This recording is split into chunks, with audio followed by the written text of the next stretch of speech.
जी आपका एक और प्रश्न था कि कभी कभी ये मन कहता है कि अगर अच्छी व्यवस्था होती तो भजन और अच्छे से होता। लेकिन हम तुमको बता रहे हैं तुम्हारी सोच गलत है।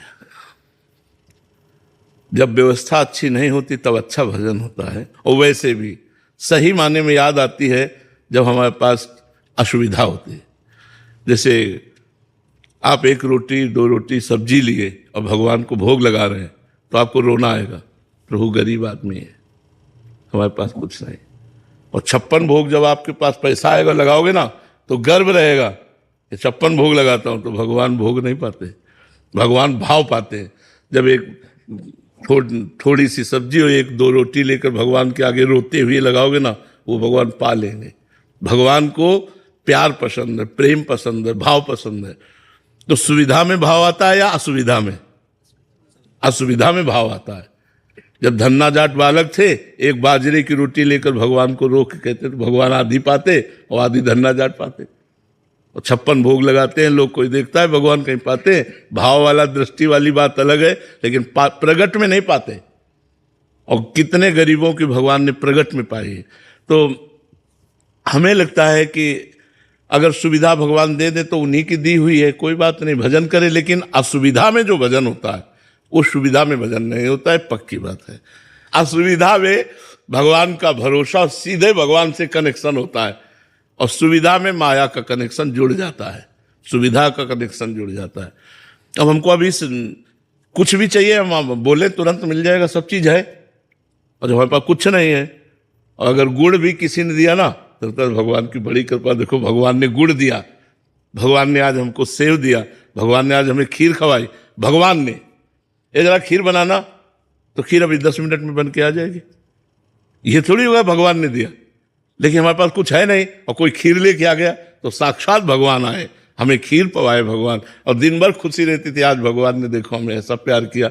भगवान, गरीबी में भगवान का प्यार दिखाई देता है, और अमीरी में रुपए का विलास दिखाई देता है, भगवान का प्यार नहीं। तो हमें लगता है यार, अमीरी न मांगकर भगवान से भक्ति मांगो। चाहे अमीर रखो चाहे गरीब रखो, अपनी भक्ति में रखो, अपना भजन रखो। पर जो अमीर लोग सोचेंगे कि हम प्रारब्धवश अमीर हो गए हैं तो हमारे पास सारी सुख सुविधाएं, अभी कैसे उसको भजन मार्ग से जोड़ें? हाँ, तो उसमें भगवान की दी हुई संपत्ति मानो, अपनी ना मानो। तो वो भगवान की, नाथ सकल संपदा तुम्हारी और मैं सेवक समेत सुतनारी। हे प्रभु, ये सारा सुख संपत्ति आपका है, मैं तो सिर्फ आपका सेवक हूं, ये सब आपका वैभव है। नाथ सकल संपदा तुम्हारी, ये सब तुम्हारी है, मैं सेवक हूं, बढ़िया भक्ति हो जाएगी। लेकिन फिर भी असुविधा वाली भक्ति जो होगी, उसकी टक्कर की सुविधा वाली भक्ति हो ही नहीं सकती, ये पक्की बात है।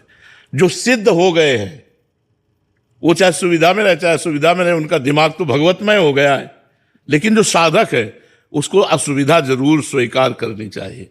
महाराज भर्तरी जी चक्रवर्ती सम्राट हुए, जब उन्होंने वैराग्य लेकर भगवान शंकर की आराधना की और भगवान शंकर प्रसन्न हुए, तो उन्होंने वरदान मांगा, बड़ा भावपूर्ण है, कि प्रभु कभी सम्मान से मुझे भिक्षा न मिले। चक्रवर्ती सम्राट, सम्राट पद का त्याग करने वाला महापुरुष क्या मांग रहा है? कभी सम्मान से मुझे रोटी न मिले, सम्मान कभी मुझे न मिले। ये क्यों? क्योंकि सम्मान मिलेगा तो मैं कहीं अहम से युक्त ना हो जाऊं, और जब अपमान भरी रोटी मिलेगी तो आपकी याद आएगी।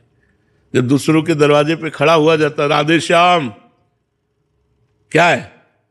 कई मूड के आदमी होते हैं, क्या है? रोटी, रोटी कमा के रख गए, रोटी चल दिया सुबह से रोटी। अब सब हिरन हो गए लता हिरन हो गए। वो और ये मिलान नहीं हो सकता। गालियां मिले चाहे अपमान मिले, हमारा काम है, हम 5 घरों से रोटी मांगी, एकांत में अगर नहीं मिली तो भूखे सो गए। भगवान का वो भजन यहां नहीं होगा। यहां भूखे नहीं सो सकते। यार इच्छा नहीं है तो सेव का जूस पी लो, यहां तो सुविधा है ना, आप ये ले लो, आप ये ले लो, तो कुछ ना कुछ तो इच्छा हो जाएगी। अब वहां रोटी नहीं मिली, जब रोटी नहीं मिली तो सेव का जूस कहां से? राधा राधा राधा राधा। असुविधा के द्वारा भजन होता है, पर सुविधा भी यदि है वो भगवान को समर्पित करके सेवक भाव से भजन किया जाए तो वही बात सुविधा से भी भगवत प्राप्ति हो जाती है। पर स्वयं भोक्ता ना बने। अगर स्वयं सब अच्छे अच्छे पदार्थ खाना हो सब, ये तो विलासिता हो जाएगी, फिर भजन नहीं होगा, ये पक्का समझो। अच्छे अच्छे पदार्थ पाने वाला अच्छा भजन नहीं कर सकता। रूखा सूखा खाने वाला अच्छा भजन करेगा। जिसका भोजन स्वादिष्ट उसका भजन स्वाद रहित, और जिसका भोजन स्वाद रहित उसका भजन स्वाद युक्त। एक दिन देखो पाके, रोटी और थोड़ी सब्जी केवल रख लो, रोटी में 4 रोटी पाके देखो, फिर भजन कैसा होता है। और गुलाब जामुन रबड़ी ये वो दुनिया की चीज पाओ, फिर देखो भजन क्या होता है। फिर संसार का भजन होगा, ये चिंतन वो चिंतन संसारिक भोगों का। और नमक रोटी खाओगे तो रोना आएगा भगवान के लिए। तो यही दीन प्यारे वेद पुकारे द्रवो श्री भगवाना, भगवान को दैन्यता प्रिय। इसीलिए बड़े बड़े वैभवशाली महात्मा भी दैन्य होकर भगवान की आराधना में लगे रहते। वैभव आने में 2 हो जाता है, एक भरोसो एक बल एक आस विश्वास, एक राम घनश्याम हित चातक तो सीधे भगवान से आशा भरोसा, जो भी जरूरत भगवान से। तो जो हमारी परिस्थिति बिगड़ी हुई है, इस समय अगर हम भजन कर ले गए तो जब परिस्थिति सुधरेगी तो चकाचक भजन अपने आप होने लगेगा। और अगर अभी भजन नहीं हुआ तो परिस्थिति सुधर जाने पर भोगों की इच्छा होती, भजन की नहीं।